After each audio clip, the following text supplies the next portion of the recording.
My name is Daniela Hernandez Salazar.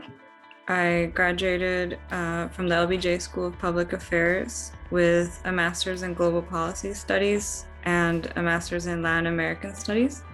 I did the dual degree program. And right now I'm in Austin, Texas. Normally I would be in New York, but because of the pandemic, I flew back here because my parents live here in April of 2020, and I've been here ever since.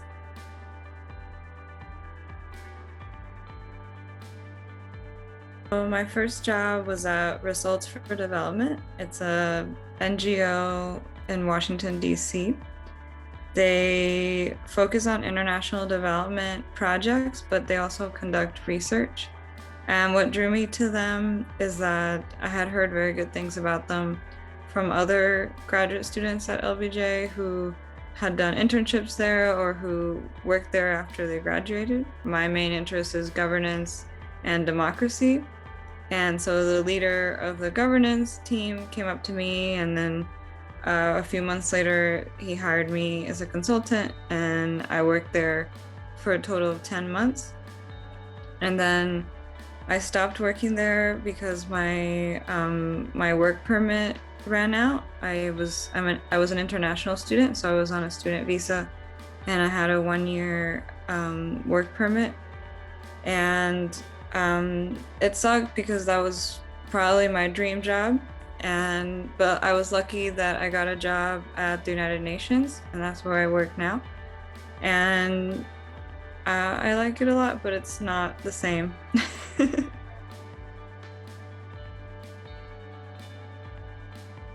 So the most interesting project I've done at the UN, I work in the Office of Internal Oversight Services, so we basically do evaluations of programs that the UN is implementing and different efforts led by the UN. So the first evaluation I worked on was about the UN's response to sexual exploitation and abuse by UN personnel. So that was a very important topic and very complicated to work on.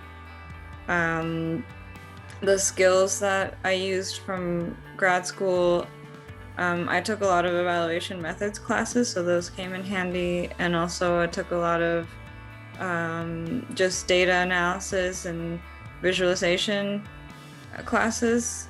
So learning how to use R and Stata and Excel was very useful, probably the most useful thing I learned.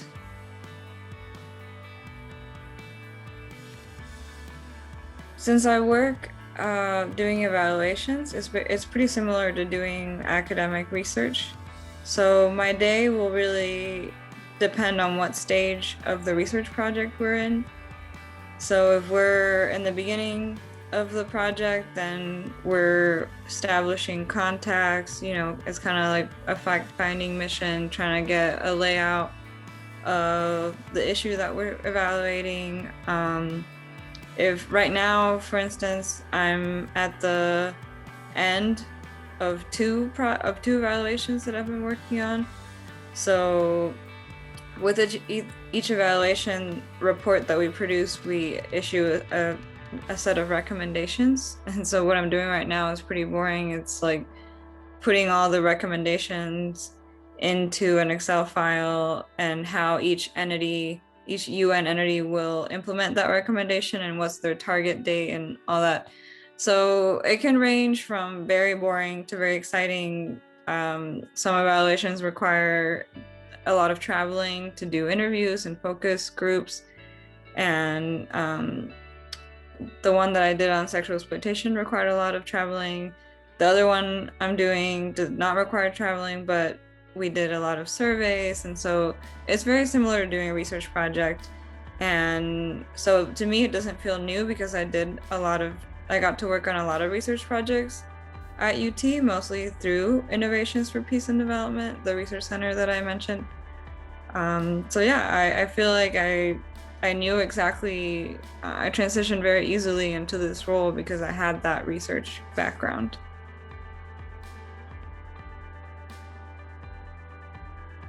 try to make everything you do sound more important than it actually is, and take advantage of those opportunities when things went wrong, and say how you were a creative problem solver, or are able to face challenges.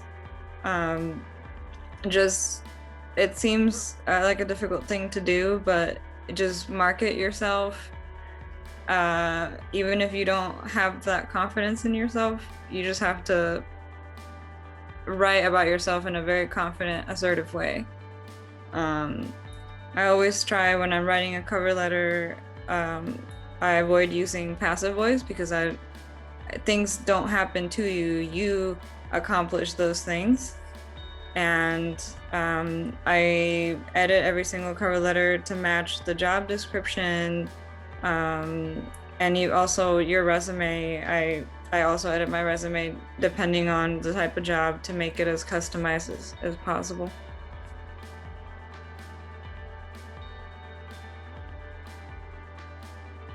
If it's in the same area that I work in on evaluations, I would look for research experience, for experience with data analysis and different softwares to do data analysis. Definitely at the minimum Excel, but if possible, Stata and R. ArcGIS can also come in handy, but Stata and R seem like the most common ones that I see, although Tableau seems to be popping up a lot too. So those are kind of the skills I would look at, and there's a lot of opportunities at UT to develop these skills, even outside of class. I took a lot of statistics and research classes so that I could learn these things, but the library has, well, at least they did when I was there, and maybe they still do, a lot of free workshops to learn R, to learn Stata, to give you at least an introduction to these things. And there's a lot of resources that are free on the internet to learn them as well.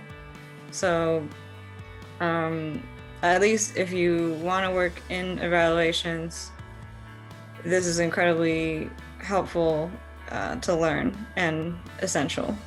I would also emphasize some qualitative skills as well. Knowing how to conduct interviews, how to do focus groups and surveys, actually way more important than they make it seem in grad school.